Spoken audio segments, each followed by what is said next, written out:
Hello, നമസ്കാരം കുഞ്ഞുട്ടങ്കൾ. നമസ്കാരം. കുഞ്ഞുകുട്ടനങ്കൾ എല്ലാവരും ഇവിടെ വിളിക്കുന്ന ആ പേരിലാണ്. പക്ഷെ ഞാൻ റീസെൻ്റ്ലി നമ്മളൊരു നിങ്ങളെ ഇൻട്രൊഡ്യൂസ് ചെയ്തിട്ടുള്ള ഒരു പോസ്റ്റർ ഇങ്ങനെ സോഷ്യൽ മീഡിയയിൽ ഇൻസ്റ്റാഗ്രാമിൽ ഫേസ്ബുക്കിലൊക്കെ കണ്ട്. അപ്പോഴാണ് നിങ്ങളെ പേര് ശരിക്കും വേറെ ഷെഫ് സുരേഷ് എന്ന് കണ്ടത്. അതെന്താന്ന് പറഞ്ഞു കഴിഞ്ഞാൽ എന്നെ വീട്ടിൽ അമ്മ ഇട്ട പേരാണ് കുഞ്ഞുകുട്ടൻ. അപ്പോൾ നാട്ടിലൊക്കെ ആ പേരിൽ തന്നെ അറിയണത്. എൻ്റെ ശരിക്കും പേര് സുരേഷ് എന്നാണ്. പക്ഷേ സുരേഷ് കുഞ്ഞുകുട്ടൻ എന്ന് അറിയണതാണ് എനിക്കിഷ്ടം. എന്നെ കുഞ്ഞുട്ടൻ എന്ന് വിളിക്കണം തന്നെ എനിക്കിഷ്ടം. കാരണം അമ്മ അത്ര ഇഷ്ടപ്പെട്ട് താരാട്ടുപാട്ട് പാടി അവർക്ക് അങ്ങനെയൊക്കെയുള്ള ആ സ്നേഹം. അപ്പം എന്നെ ഏത് പ്രായത്തിലും ലാസ്റ്റ് വരയ്ക്കും ആ പേര് വിളിക്കുന്ന എനിക്ക് അഭിമാനമുള്ളൂ. കുഴപ്പമൊന്നുമില്ല. സുരേഷ് ശരിക്കും സ്കൂളിലും പഠിക്കുന്ന കാലഘട്ടത്തിലാണ്. പിന്നെ കുറച്ച് കൂട്ടുകാർക്കാണ് ആ പേരൊക്കെ അറിയുള്ളൂ. പഠിക്കണ കൂടെ ഉള്ള ആൾക്കാർക്ക് മാത്രമേ അറിയുള്ളൂ. ഇപ്പോൾ നിങ്ങളിപ്പോൾ ഇവിടെ എത്ര വർഷമായി ടോട്ടല്? ഞാനൊരു 24-25 വർഷം ഉണ്ടാവും. ഒരു 1/4 നൂറ്റാണ്ടോളം. അപ്പോൾ അതെന്ന് പറഞ്ഞാൽ പഠിക്കുന്ന കാലത്ത് ഞാൻ ശരിക്ക് പ്രീ ഡിഗ്രിക്ക് പഠിക്കുന്ന സമയത്ത്, സെക്കൻഡ് ഇയറിന് പഠിക്കുന്ന സമയത്ത് ഈ ഫീൽഡിൽ വന്നതാണ്. ഓക്കെ. അപ്പോൾ ഞാനത് കാറ്ററിങ്ങിൻ്റെ ഇതിൽ സപ്ലൈക്ക് വന്നതാണ് ശരിക്കും.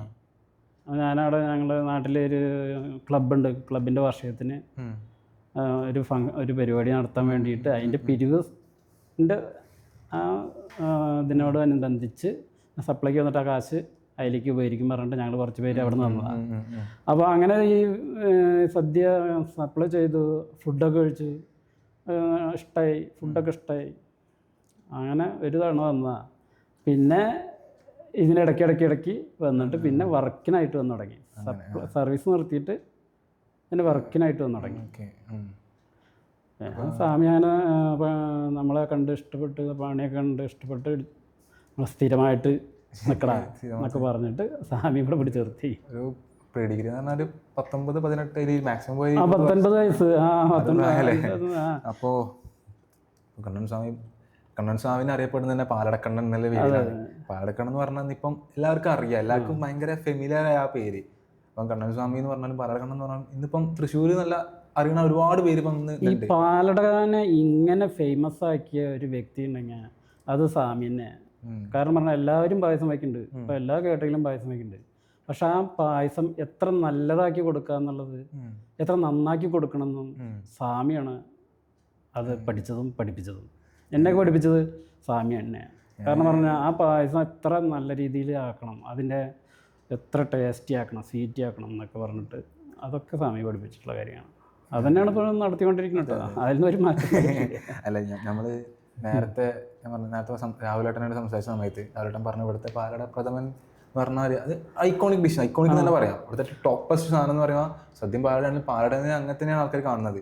കണ്ണൻ സ്വാമിയുടെ പാലട പായസം എന്ന് പറഞ്ഞാൽ എന്താ പറയില്ലേ, നേരത്തെ പറഞ്ഞ പോലെ എല്ലാവർക്കും അറിയാം.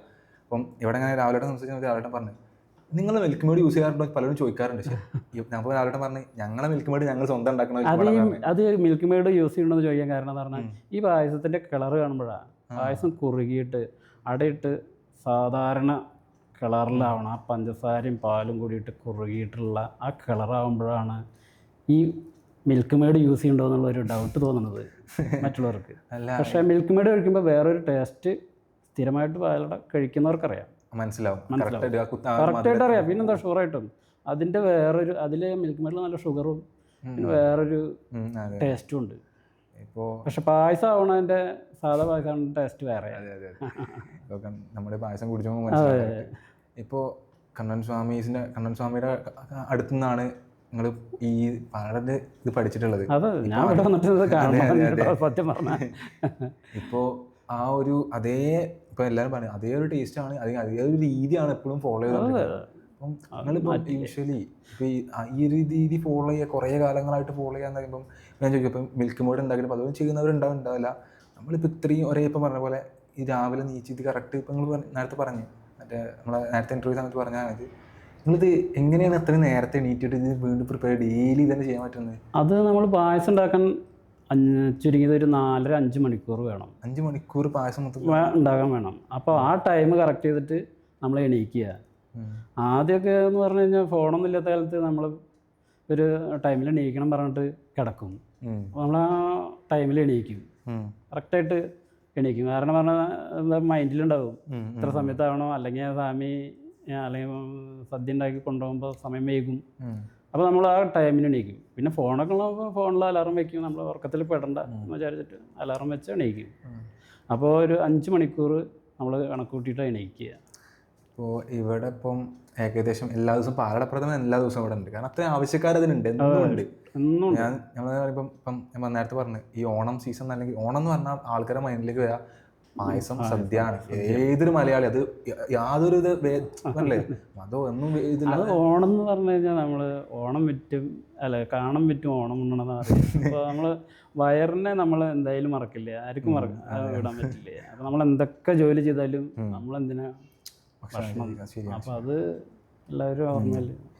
ഇപ്പോൾ ഈ ഓണ സമയത്ത് ഇപ്പം ഈ ഓണം വരാൻ പോവാണ്. ഓണ സമയത്ത് പറഞ്ഞാൽ ഞാൻ നേരത്തെ സംസാരിച്ചു ഒരുപാട് ക്വാണ്ടിറ്റി വേണ്ടി വരും. ഭയങ്കര വലിയ ഇപ്പം പറയാനുണ്ട്. ഇപ്പം എന്തോ ഇതിൽ കേട്ടിട്ടുണ്ട് കണ്ണൻ സ്വാമി വലിയ ഇവിടെ ഒരുപാട് ഉരുളികളുണ്ടല്ലോ, വലിയ എത്രയും ഇപ്പോൾ എത്ര ലിറ്ററോളം ഈ ഓണത്തിനൊക്കെ ശേഷം നോർമലി ഓണം വിഷു സീസണിലൊക്കെ എത്രത്തോളം ഉണ്ടാക്കാറുണ്ട്? ശരിക്കും പറഞ്ഞു കഴിഞ്ഞാൽ 1500 ലിറ്ററിൻ്റെ ഒരൊറ്റ ചരക്ക് സ്വാമി ഒരു വട്ടം ഇറക്കിയിട്ടുണ്ട് പാറമേക്കാവ് അമ്പലത്തിൽ ക്രെയിനൊക്കെ ഉപയോഗിച്ചിട്ട്. 1500 ലിറ്റർ പായസം ഉണ്ടാക്കാം. പാലൊഴിച്ച് പായസം. അപ്പോൾ അതിൽ 2 ആൾ നിന്നിട്ട് ഇളക്കണ തന്നെ പായസം. ക്രെയിൻ ഉപയോഗിച്ചിട്ട് ഇറക്കിയിട്ട് അടുപ്പിൻ്റെ മുകളിലേക്ക് വെച്ചിട്ട് അതിൽ പാലൊഴിച്ചിട്ട് 2 ആൾ നിന്നിട്ടാണ് ഇളക്കിണ്ടായിരുന്നത്. 2 ചട്ടും വെച്ചിട്ട്. അത് അങ്ങനെ പേരെടുത്ത സ്വാമി തന്നെ. അതൊരു അന്ന് പേപ്പറിലും ഭയങ്കര പ്രശസ്തി. ഞാൻ നേരത്തെ ചോദിച്ചിരുന്നു ഇപ്പം ഈ ഓണ സമയത്ത് ഇപ്പം ഈ ഓണം വരുന്ന സമയത്ത് തിരക്കുണ്ടാവും, ആൾക്കാർ കൂടുതൽ ആവശ്യക്കാരുണ്ടാവും പായസത്തിന്. അപ്പോൾ ഇപ്പം ഈ സമയത്ത് നമ്മൾ യൂഷ്വലി ഇപ്പം നിങ്ങൾ ഇപ്പം ഈ എല്ലാവർക്കും അറിയില്ല, പുറത്തുള്ളവർക്ക് അറിയില്ല ഇതിൻ്റെ ബാക്കിൽ എത്രത്തോളം സ്ട്രഗിൾ ഉണ്ടെന്നല്ലേ. ഈ പായസത്തെയും ഇപ്പോൾ പറയല്ലേ ഒരു 500 ലിറ്റർ ഉണ്ടാക്കണമെങ്കിൽ അതിൻ്റെ ബാക്കിൽ വീണ്ടും കുറച്ചുകൂടി നേരത്തെ ആക്കി ചെയ്യേണ്ടി വരും. അപ്പോൾ ഈ ഓണ സീസണിൽ നിങ്ങൾ എന്താ കുറച്ചുകൂടി മുൻകരുതൽ അല്ലെങ്കിൽ പ്രിപ്പറേഷൻസ് ചെയ്യാൻ എന്തൊക്കെ ചെയ്യാറ്? ഓണത്തിന് നമ്മൾ പ്രിപ്പയർ പറഞ്ഞു കഴിഞ്ഞാൽ നമ്മൾ ശരിക്കും പറഞ്ഞു കഴിഞ്ഞാൽ ഇത്തിരി കൂടിയും ഒരുപാട് ക്വാണ്ടിറ്റി കൂടുതലുണ്ടാക്കുന്ന സമയത്ത് നമ്മൾ അതിനനുസരിച്ച് നേരത്തെ തുടങ്ങും. എല്ലാം നേരത്തെ തുടങ്ങും. ടൈം നേരത്തെ കൂട്ടിയിട്ട് ചെയ്യും, എന്നാലും അത് കഴിയുള്ളൂ, അവസാനിക്കുള്ളൂ. അപ്പോൾ 2000, 3000 അല്ലെങ്കിൽ 4000 ഒക്കെ പേർക്കാകുമ്പോൾ നമ്മൾ 1 മണിക്ക് 2 മണിക്കൊക്കെ അങ്ങനെ എണീക്കണം. അപ്പോൾ ഉറക്കം എന്തായാലും പോവും. പിന്നെ പകൽ നേരങ്ങളാണ് ഒന്ന് റെസ്റ്റ് ചെയ്യുക. ഇപ്പോൾ ഞാൻ ചോദിച്ച ക്വസ്റ്റ്യൻ തന്നെയാണ്. അതായത് ഇപ്പോൾ ഒരാൾ നിങ്ങളൊരു നേരത്തെ പറഞ്ഞ പോലെ ഒരു പാചകക്കാരൻ എന്ന് പറഞ്ഞ കലാകാരൻ പോലെയാണ്. പാചകം എന്ന് പറഞ്ഞാൽ അങ്ങനെ അത്രയും ശ്രദ്ധയോടും കൃത്യതയോടും ചെയ്യേണ്ടത്. ഒരു അങ്ങോട്ടോ പാടി കഴിഞ്ഞാൽ ആ ഒരു ഭക്ഷണത്തിന്റെ മൊത്തത്തിൽ മാത്രമല്ല നമ്മൾ ചെയ്യുന്ന പറഞ്ഞാൽ ഭയങ്കര വലിയ ക്വാണ്ടിറ്റി ഒരുപാട് പേർക്കുള്ളതാണ്. അപ്പോൾ ഇങ്ങനെ ഓരോ കാര്യങ്ങൾ ചെയ്യുമ്പോൾ അതിൽ നിങ്ങൾ ഫേസ് ചെയ്യുന്ന ചലഞ്ചസ് അല്ലെങ്കിൽ എന്തെങ്കിലും ചലഞ്ചസ് ബുദ്ധിമുട്ടുകളോ അങ്ങനെ എന്തെങ്കിലും വരാറുണ്ടോ? അങ്ങനെ ബുദ്ധിമുട്ടുകളൊന്നും ഉണ്ടാവാറില്ല. ശീലമായി കുറേ കാലമായിട്ട്. അത് മാത്രമല്ല നമ്മൾ ചെറുപ്പത്തിൽ വന്നതൊക്കെ ചെയ്തതിൻ്റെ ആ ഒരു എക്സ്പീരിയൻസ് ഉണ്ട്. പിന്നെ നമ്മൾ ചെറുപ്പമല്ലേ, അപ്പോൾ അതിൻ്റെയൊക്കെ പേരിൽ നമുക്കത് വിഷയമല്ല. ഞാൻ നേരത്തെ പറഞ്ഞ പോലെ 4 നൂറ്റാണ്ടോളം ഒരു സ്ഥാപനത്തിൽ വർക്ക് ചെയ്യുക, അതിൻ്റെ പറഞ്ഞില്ലേ അതിൻ്റെ നേരത്തെ അതിൻ്റെ ഏറ്റവും വെച്ച് തുടങ്ങുന്നതിൽ ഇതാ ഇപ്പം ഈ ഒരു സെറ്റപ്പ് ഈ ഒരു ലെവലിൽ എത്തി നിൽക്കുക എന്ന് പറയുമ്പം അത് എത്തിക്കാൻ അതിൻ്റെ ഒരു ഏറ്റവും വലിയ ഭാഗമായിട്ടുള്ള ഒരാളാവുക എന്ന് പറയുമ്പോൾ വലിയ കാര്യമാണ്. അത് ഞാൻ പഠിച്ച ടൈമിൽ ഇത് പഠിക്കാൻ വേണ്ടിയിട്ട് കോളേജിൽ പഠിക്കുന്ന സമയത്ത് പഠിച്ചിട്ട് വല്ല ജോലി നടണമെന്ന് ആഗ്രഹം ഉണ്ടായിരുന്നു. പക്ഷെ അത് പഠിത്തം മുഴുമിക്കാൻ പറ്റിയില്ല, പഠിക്കാൻ പറ്റിയില്ല.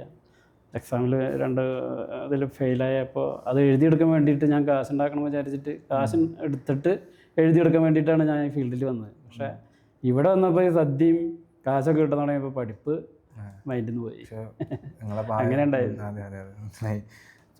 ഇപ്പം പാലട പായസത്തിനെ കുറിച്ച് സംസാരിക്കാം നമുക്ക്. നമ്മൾ രാവിലെ ഇപ്പം ഇവിടുത്തെ പാലട പായസത്തിൻ്റെ ഒരു റെസിപ്പി അല്ലെങ്കിൽ റെസിപ്പി എന്നല്ല, ഇപ്പം നമ്മൾ അറിയാലോ കൈപ്പുണ്യാണ് ഒരു പാചകത്തിനെ അല്ലെങ്കിൽ ഒരു ഭക്ഷണത്തിനെ അതിൻ്റെ ഒരു ഏറ്റവും ഭംഗിയാക്കി മാറ്റുന്ന അല്ലെങ്കിൽ വാട്ട് എവർ ഇറ്റ് ഈസ്. കൈപ്പുണ്യം മാത്രമല്ല, നമ്മൾ എന്ത് സാധനം ഉണ്ടാക്കണമെങ്കിൽ നമ്മൾ നമ്മുടെ ആത്മാർത്ഥത നമ്മളതിൽ ശരിക്ക് നമ്മൾ ലയിക്കുകയാണ്. അങ്ങനെയാണ് ആ സാധനം നന്നാവണത്. നമുക്കൊരു പ്രശ്നം ഇപ്പം ഓൾമോസ്റ്റ് ഇപ്പോൾ ഇത്രത്തോളം കാലങ്ങൾ ഇതിൻ്റെ കൂടെ ഉണ്ടായി. ഇതിൻ്റെ ഒരു ജേണി യാത്രയിൽ ഒരുപാട് ഇവിടെ എത്തി. ഇനി അങ്ങോട്ട് മുന്നോട്ട് നോക്കുമ്പോൾ നിങ്ങൾക്ക് ഉള്ള ആഗ്രഹങ്ങൾ അല്ലെങ്കിൽ നിങ്ങൾ എന്തെങ്കിലും കാണുന്നതോ നിങ്ങൾ ഈ ഒരു കണ്ണൻ സ്വാമി എന്നുള്ളൊരു ബ്രാൻഡ് തന്നെ അല്ലെ, കണ്ണൻ സ്വാമി എന്നുള്ള കൃഷ്ണ കാറ്ററിംഗ് എന്ന് പറഞ്ഞപ്പോൾ ഒരു ബ്രാൻഡ് പോലെ ആയി വന്നുകൊണ്ടിരിക്കുക. പണ്ടേ ബ്രാൻഡാണ്, ഇനി അത് അങ്ങോട്ട് കുറച്ചുകൂടി മുകളിലോട്ട് പോകുമ്പോൾ നിങ്ങൾ മുന്നോട്ട് കാണുന്നത് എന്താണ്? ഇതിനെ ഏത് രീതിയിൽ എത്തുന്നത്? അല്ലെങ്കിൽ നിങ്ങളൊരു ആഗ്രഹങ്ങൾ എന്തെങ്കിലും ഉണ്ടോ മുന്നോട്ട്? നേരത്തെ ചോദിച്ചാൽ മതി അപ്പോൾ വലിയൊരു ഇവന്റ് നടത്തുന്നോ അങ്ങനെ എന്തെങ്കിലും ഒരു ആഗ്രഹം നിങ്ങൾക്കായിട്ടുണ്ടോ എന്ന് അറിയാൻ വേണ്ട.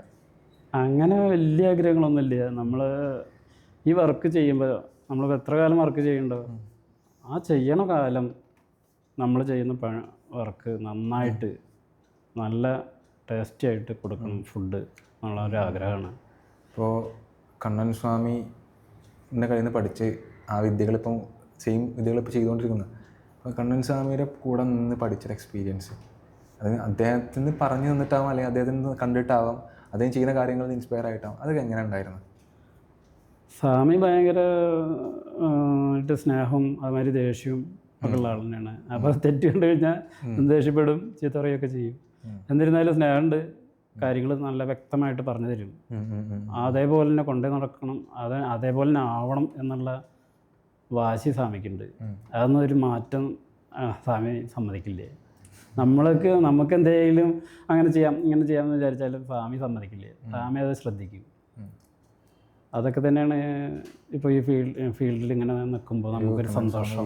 എന്ന് പറഞ്ഞാൽ ഭാഗമായിട്ട് പോകാൻ പറ്റിയില്ല ഇത്ര വർഷം. ഇനി നമുക്ക് പറ്റുന്നവരെ നമ്മൾ ഇതിൻ്റെ കൂടെ ഉണ്ടാവും. അത് എന്തുകൊണ്ടാണ് പറഞ്ഞു കഴിഞ്ഞാൽ ഫുഡിൻ്റെ ഇതായതുകൊണ്ട് നമ്മൾ മറ്റുള്ളവർ കഴിക്കുമ്പോൾ അത് കാണുമ്പോൾ അതൊക്കെയുള്ള ഒരു സന്തോഷം. അതാണ് ഭക്ഷണത്തിന്റെ ഭക്ഷണം ഉണ്ടാക്കുന്ന ആൾക്കാർ പറഞ്ഞു കേട്ടിട്ടുണ്ട്, നമുക്കറിയില്ല. ഭക്ഷണം നന്നായി കഴിക്കുന്നവരെ ഇഷ്ടപ്പെടും. അപ്പോൾ എന്തായാലും സന്തോഷം. ഇനിയും ഒരുപാട് കാലം ഇതിന്റെ ഭാഗമായി ഉണ്ടാകാൻ പറ്റട്ടെ. കൂടുതൽ പാലട പായസം എന്ന് പറഞ്ഞ സാധനം ഇപ്പം മലയാളികൾ ഇപ്പോഴും നല്ല പണ്ട് മുതലേ മലയാളികൾ ഇഷ്ടപ്പെടുന്നതാണ്. മുന്നോട്ടും അത് ഉണ്ടാട്ടെ.